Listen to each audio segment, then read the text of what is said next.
Today, we're investigating the heavily suppressed cosmic history of our planet. We're looking at the ancient interdimensional beings who, according to the source material, have been constantly meddling with our genealogy and our reality over millennia. So, let's just jump right in. All right, let's jump right in. I am putting on my Moorish Nubian investigator hat today because we are cracking open the ancient ledger on a topic that literally rewrites the history books. We're taking a deep dive into the esoteric records of cosmic entities, terrestrial hybrids, and the hidden ancient wars that shaped them all. So if you've ever wondered about the hidden roots of humanity, you are in the exact right place. Okay, let's dive into this because the sources we're unpacking today present a really fascinating, complex narrative. According to these ancient texts and esoteric researchers, things like Rh-negative blood, certain hair colors, and even the bloodlines of the ruling elite, they aren't just random evolutionary quirks. We're going to impartially map out exactly how extraterrestrial and angelic lineages supposedly intersect with human history.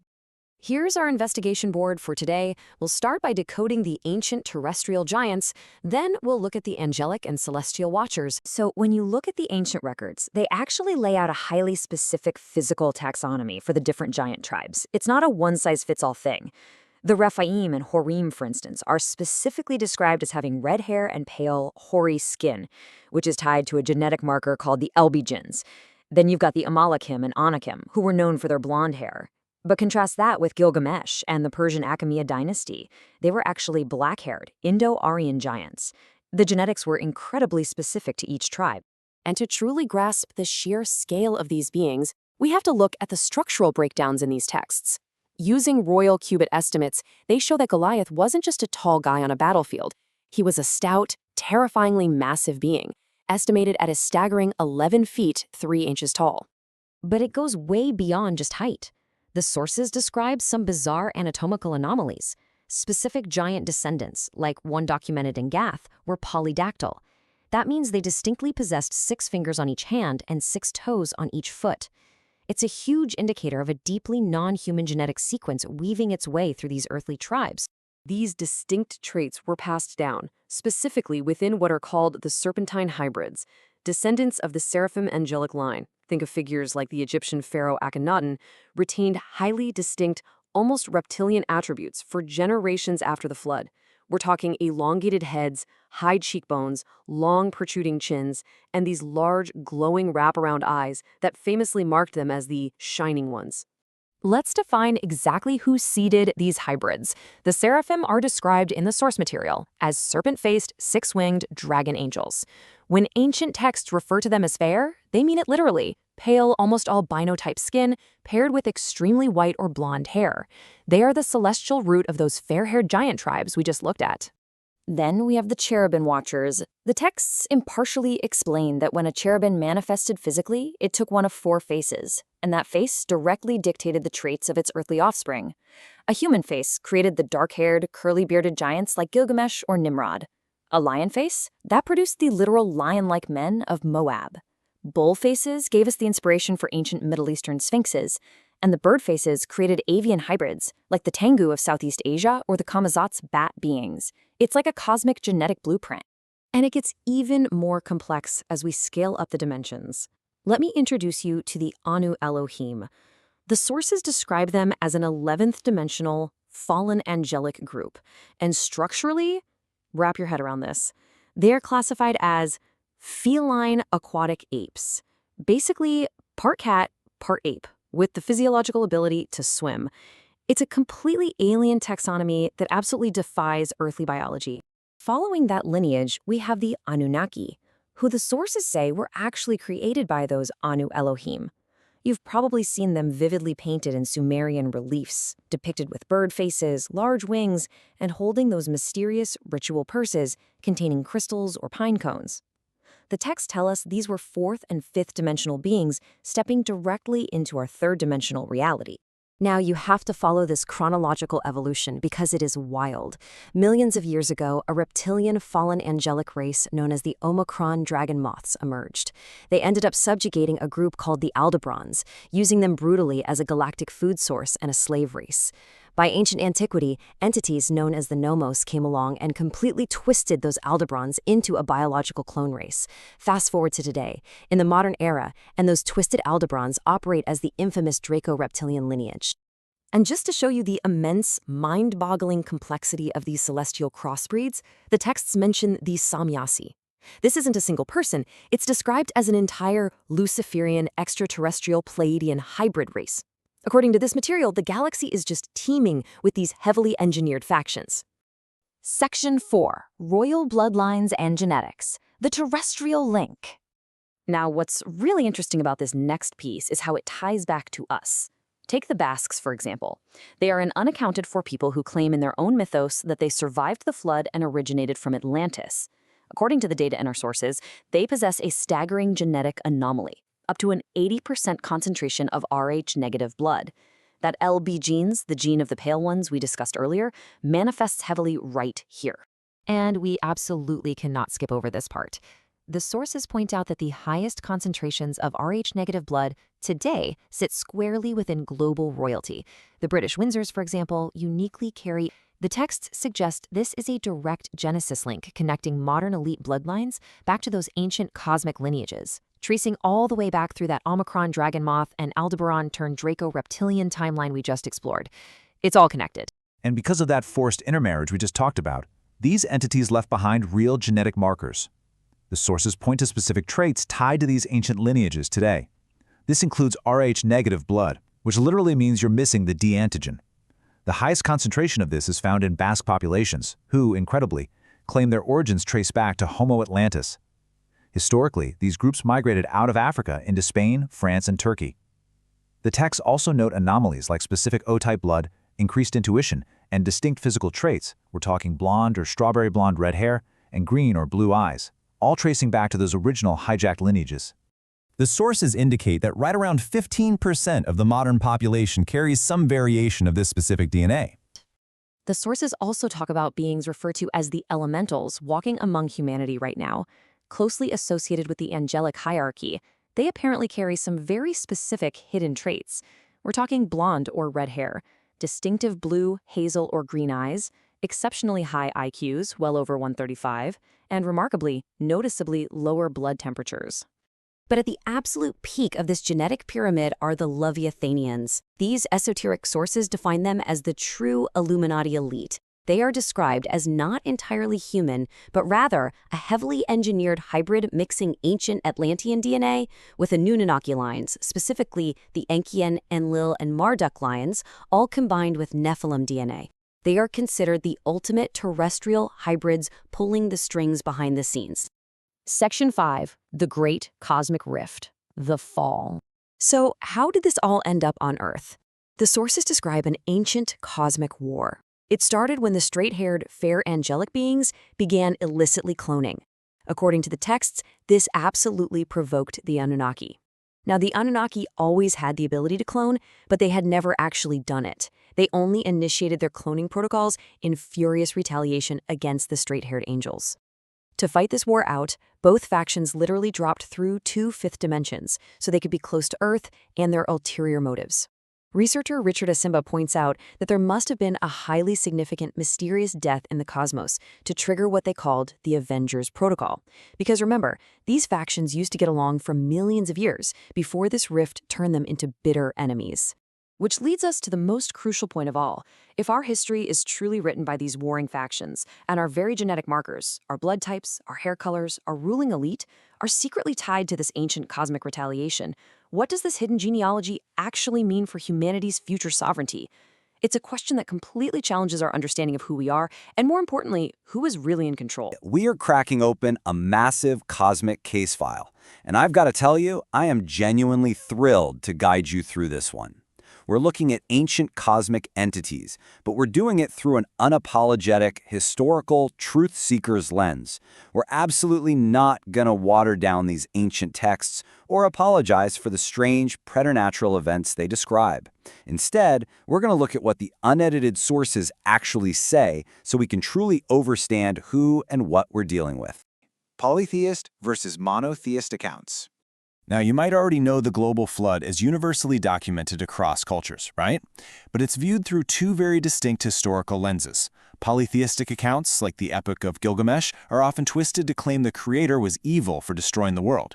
But if you actually look closer at the unedited texts, they confirm that fallen angels and their giant offspring were the ones who initiated the chaos. They literally became too noisy and evil. On the flip side, the monotheistic biblical account presents this as a rescue mission. The violence taught by these fallen angels had reached the level of angelic fire technology. It was literally capable of destroying everything. So God permitted the flood to hit the reset button, stopping the ultimate destruction and preserving humanity's actual destiny. Chronologically, this creates three very distinct eras. We start with the pre-flood era, where the original parent gods and their massive giant offspring, the Nephilim, are walking the earth. Then comes the Great Cataclysm, the global flood reset that wipes out all that terrestrial corruption. But the story doesn't end there. After the flood, we get what is historically called the Second Incursion, where surviving offspring gods try to recreate the giants, which gives rise to the Rephaim. Section 2. Defining the ancient races, suspects of the Second Incursion. Okay, let's get our suspects straight here, non-apologetically. First up, the Nephilim. These are the original pre-flood heavyweights. They were the direct offspring of the fallen angels, the sons of God.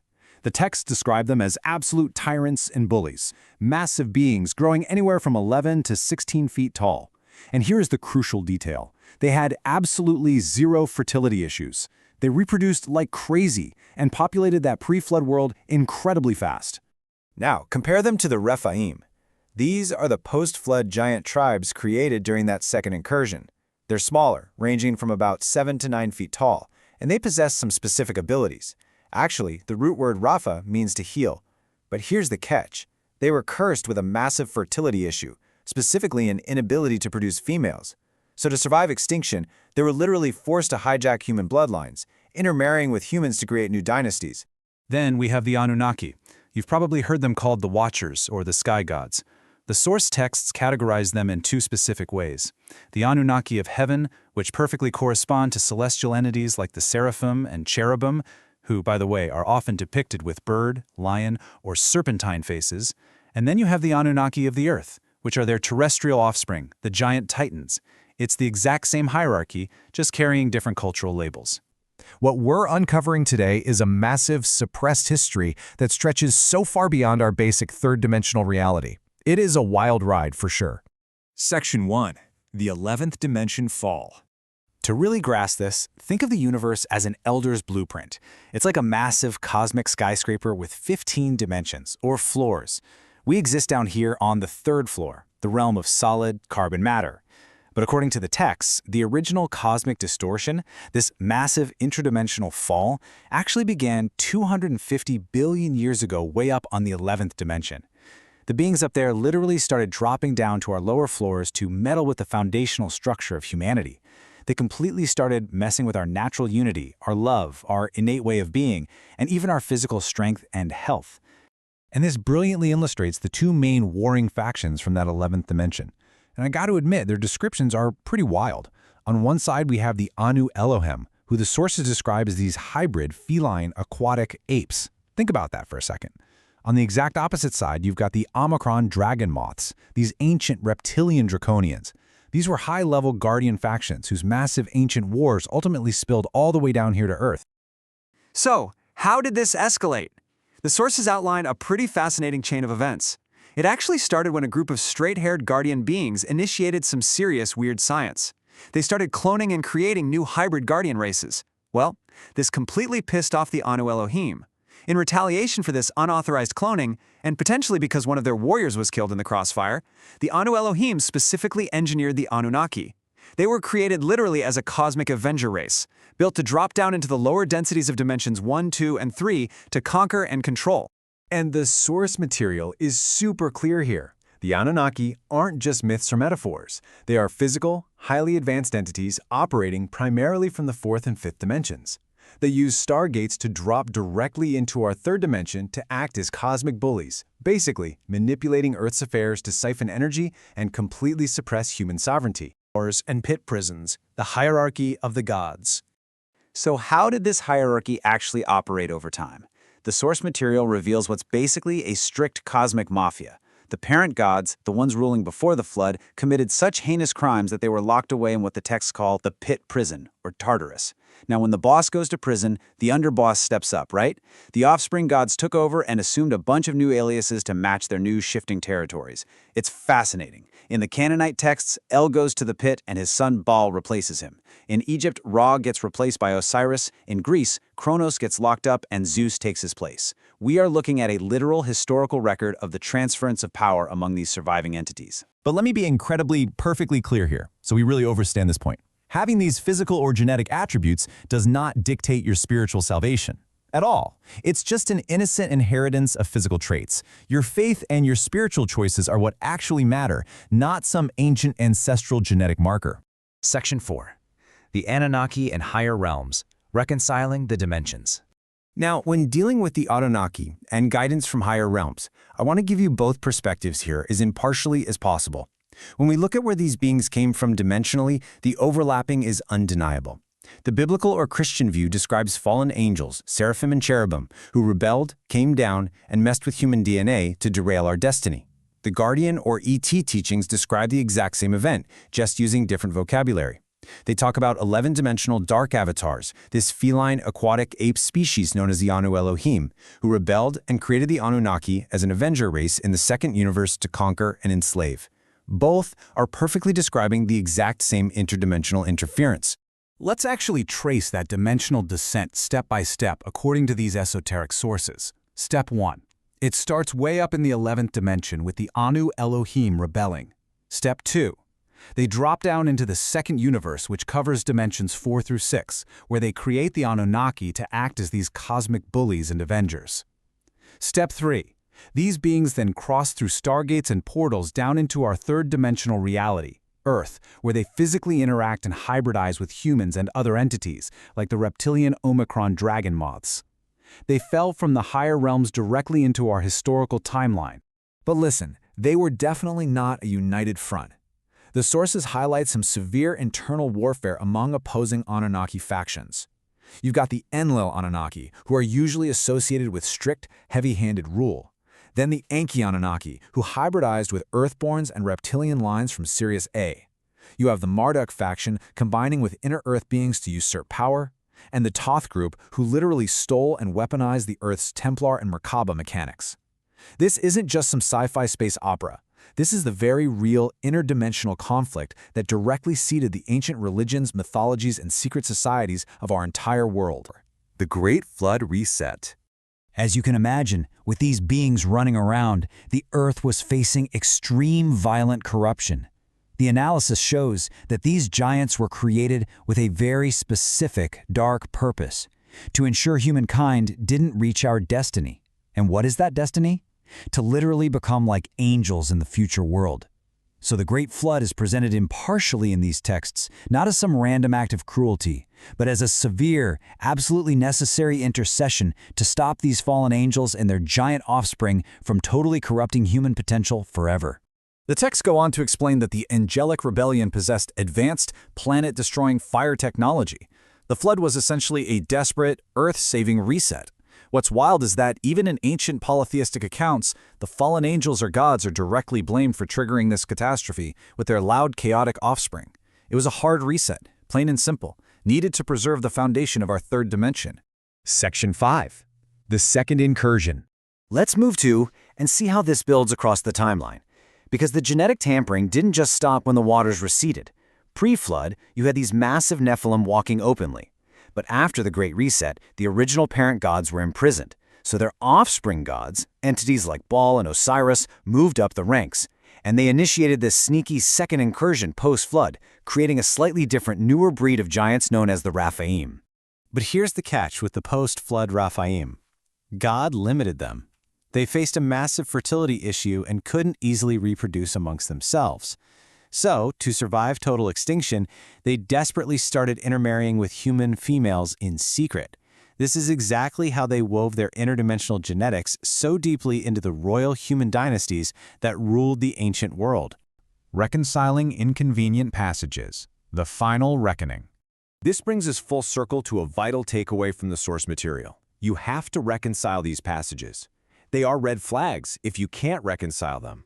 and it's a red flag to dig into it more. Look, people often prefer a comfortable, sanitized religion. But I participate in some of these groups, and it is absolutely amazing to watch. Their heads will literally explode when all you do is place unedited scripture right in front of them. Their beliefs, particularly when it comes to prophecy, often simply don't stand up to the scrutiny of the actual texts. And that's really as far as you can get with them, even with Christians who aren't actively trying to be deceptive. When you are confronted with these overlapping records of giants, sky gods, and interdimensional warfare, it's a sure sign of where someone really stands. Either they aren't quite ready to fully accept what all Scripture actually says, preferring the sanitized wisdom of the world, or their own modern beliefs, or, honestly, they're moles running interference. Now, I'm not saying they're all moles, there are varying degrees here, but you simply cannot ignore the preternatural elements of our history.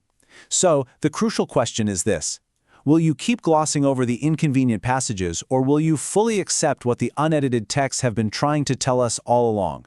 Sovereignty in the third dimension. Now, how does this ancient cosmic genealogy connect directly to us today? Well, the source material impartially details a massive modern masquerade. It states that the exact same 11th dimensional Anu Elohim and fallen factions are still interacting with humans right now, just under new aliases. We're talking about popular New Age groups like the Galactic Federation, the Ashtar Command, Ascended Masters, and even certain archangels like Metatron. The texts identify them as the exact same ancient beings pulling a rebrand. So the crucial point is this: according to the sources, these entities act as a false light. They use twisted universal laws to pretend they're the good guys, archangels or cosmic commanders here to help you out. But their ultimate goal remains exactly what it was back in Genesis: to siphon human energy and keep us disempowered, completely disconnected from our own true, innate power. But listen, here's what you really need to take away from this explainer. The original human blueprint possesses incredible, multidimensional potential. The Creator, Source God, is everywhere, even right here in the dense third dimension. Despite all the historical meddling from these interdimensional bullies, true power and sovereignty come from right within you, not from some external alien saviors, and definitely not from channeled cosmic doctrines. We hold the power. Which leaves us with the ultimate question.